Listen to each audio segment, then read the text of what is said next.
tremendous crowds which you see gathered outside the stock exchange are due to the greatest crash in the history of the New York Stock Exchange. Good evening. Today is Black Monday, the day the Dow dropped more than 500 points. The day the Dow dropped more than 20. The Dow tumbled more than 500 points, set down by bad mortgage investments. Lehman, which has 25,000 employees, will be liquidated. It is definitely a very, very difficult time, and it's not going to get better quickly. Recessions. Just that one word is enough to summon up images of graphs depicting downward trends, alarming news headlines, fear, unemployment, bankruptcy. And it's all true. During times of recession, the stock market falls, house prices fall, businesses go bankrupt, people lose their jobs, life savings are lost, pensions that people have been putting money in since the start of their working careers vanish. Nobody is winning. Or are they? If recessions were so bad, why would someone like Warren Buffett, who's the fourth richest man in the world, say he hopes to see a lot more recessions? How did a company like Groupon, which started during the peak of the 2008 financial crisis, spread to 300 markets and 35 countries within the space of 2 years? Meanwhile, other businesses are collapsing. Or why would Panera Bread's executive chairman and founder say the best time to grow is in a recession? While some see recession as a time of turmoil, it looks like others are seeing it as a golden opportunity. And if you've ever wondered why that is, or how you, the one that's watching this video, can profit from a recession, then keep watching, because I'm about to show you how recessions have created more millionaires than lottery winnings have. And by the end of this video, you'll know exactly how to take advantage of the next inevitable recession that comes our way. And here's a little tip. The younger you are, the more you're going to want to pay attention to this.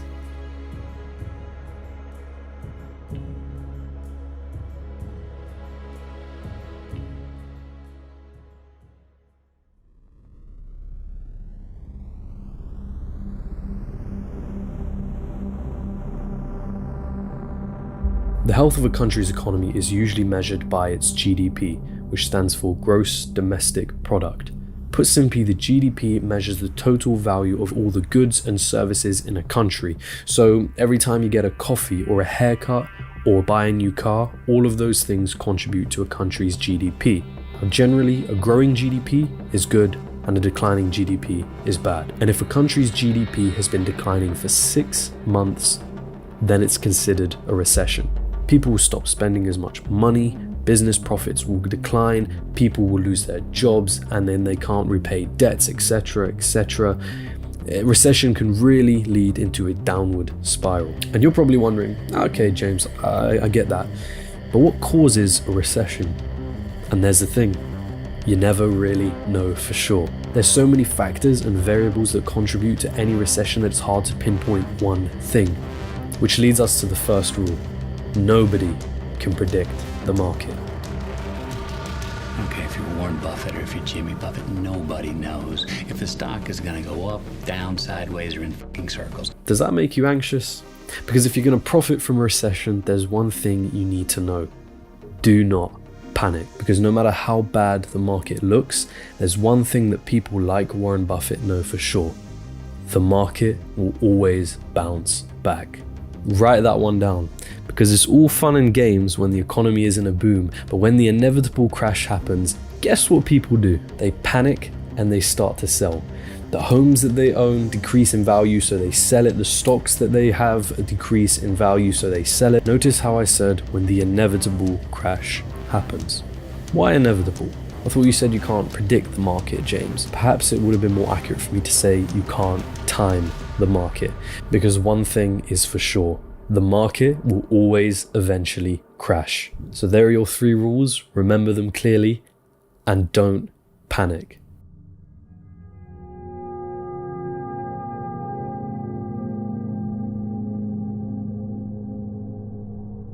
The economy is booming.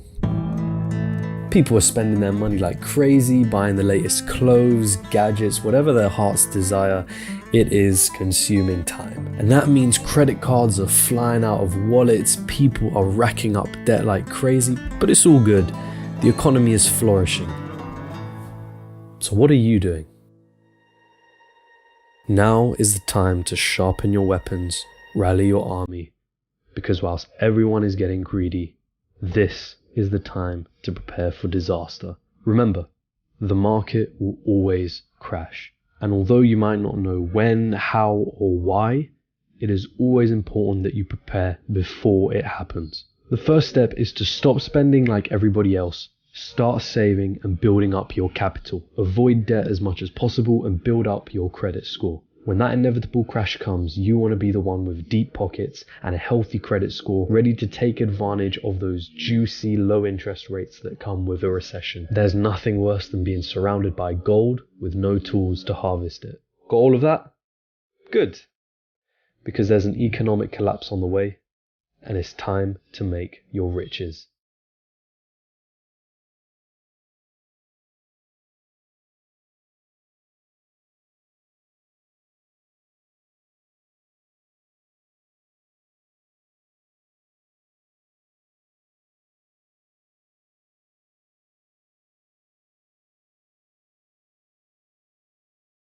Death, divorce, defaults.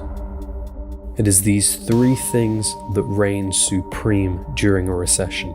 In a society where money is heavily relied upon for keeping the system going, the collapse of that very object has dramatic consequences. And the bigger the crash, the harder the hit.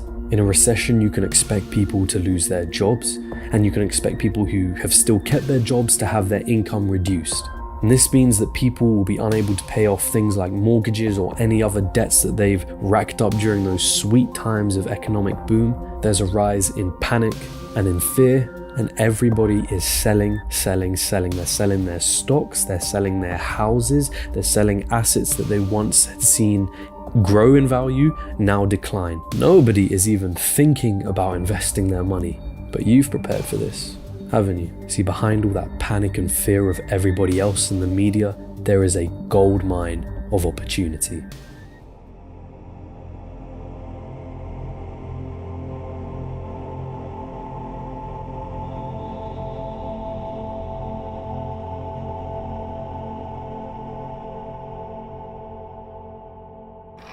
Again, death, divorce, defaults. These three things are riddled with opportunity. It's just a matter of choosing how you want to make your profit and running with it. So what should you be doing during this time of economic collapse? That's right, invest back into the very economy that is collapsing. And whilst that might seem silly to the people around you, you know something that they don't, that the market is always going to bounce back. And here's the best investment advice you can get.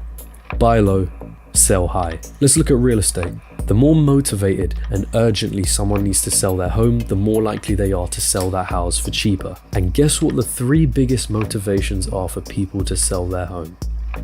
Death, divorce, defaults.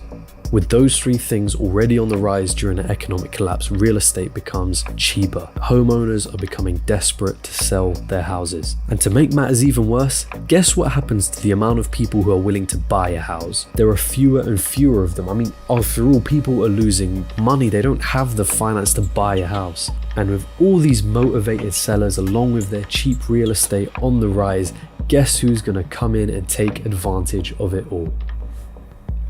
This is why the preparation was so key, because by now you should have a good amount of capital saved up and a healthy credit score so that banks are more likely to trust you when you come to them and ask to borrow money to buy property. Your strategy from here can differ. You can buy the property and let it out for a long period of time to generate some sweet cash flow, and if you bought the property at a really low price, it wouldn't be hard for you to start seeing returns on it. Others will let it out during a recession, and when the real estate market bounces back up, as it always will, you can then sell it and get some generous returns on that. Not feeling rich enough yet? Let's look at the stock market. Just like real estate, stocks are cheaper. After all, people are losing their faith in the market. Nobody wants to invest. And what's one of the biggest influences in the stock market? Emotions. During a recession, everyone is selling their shares out of fear. I mean, these people have put so much money into the stock market, they're now seeing all of those shares decline. I mean, the only way for them to even salvage a bit of that money is to just sell. If only they knew what you knew, which is that the market will always bounce back. So it is time to open up that wallet and go bargain hunting, because in a recession, everything is on discount. Let's look at the S&P 500 as an example. This is an index fund that is built up of the top 500 companies in the United States. During the 2008 financial crisis, the S&P 500 dropped 35%. But if you had invested in the S&P 500 during the 2008 crisis, you would have 4 times your investment, because right now the S&P 500 is at the highest it has ever been. Let's look at businesses. Yeah, not all businesses fail during a recession. In fact, there have been many that have thrived. Let's look at the 2008 financial crisis again, because it's the most recent one that happened. I've already mentioned Groupon, which grew exponentially during that period of time. Another one is Walmart, and another one is Dollar Tree. What do these businesses have in common? They're in some way related to cheaper prices and discounts. And I mean, it's not hard to see how that can come in handy during a time of financial struggle. And just like with any business, the money comes in when you solve people's problems. And a company that is offering cheaper prices on necessities like groceries and other services, they're gonna make a ton of money. But you wanna know what other companies profited during the 2008 recession? Hasbro is another example. And Hasbro is a toy manufacturer for brands like Power Rangers, Transformers, My Little Pony, Nerf, Monopoly. Netflix, during the peak of the recession, gained 3 million members. In fact, many companies in the sin industries, which includes things like tobacco and alcohol, with the exception of gambling, do really well during a recession. Notice the trend? A lot of these companies are selling escapism. It makes sense, right?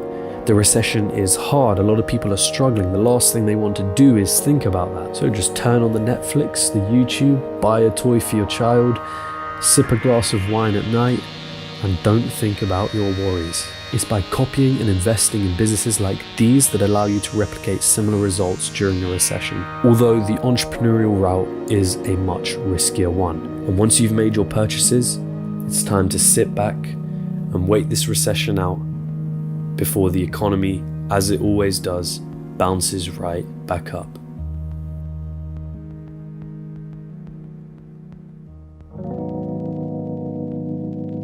And there you have it.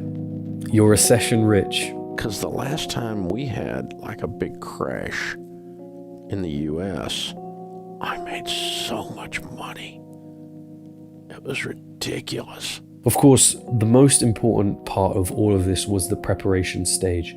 And whilst you can't time the market, just know that a crash is going to happen at some point. Now, the last recession that happened, I was only a kid. It was the 2008 crash. But my dad, for example, was heavily into property and real estate. And I know that he benefited a lot from investing in real estate during that period. Generally, the market is always growing. So the more time you keep your investments in the market, the more profits you can see come from that, which is why I say the younger you are, the better. Now, really, a recession can be a very difficult time for a lot of people. And whilst I'm not jumping in joy for the next recession to happen, it will happen at some point. So you might as well make something from it. Thank you so much for watching, but relax before you click off this video. Please do give it a like. If you enjoyed it, it will make my day, I promise you. And if you hated it, give it a dislike and comment down below and tell me why. I appreciate all of your feedback. Trust me, if you comment down below, I will respond to it, I promise. So please do if you have any other questions. And if you made it this far in the video, you are amazing. If you want to see more entertaining documentary style videos on business, finance, or life in general, hit the subscribe button, hit the notification bell so you know whenever I post next. Check out some of my other videos that I've done already. I think you'll like them a lot. I know you guys are probably sick of YouTubers just shouting out all these call to actions at you all the time, but I promise you it really does mean a lot. These videos take a long time to edit, so your support and your feedback, whether good or bad, is really appreciated. But with all that being said, thanks again for watching. I hope you have a wonderful rest of the day. Salute.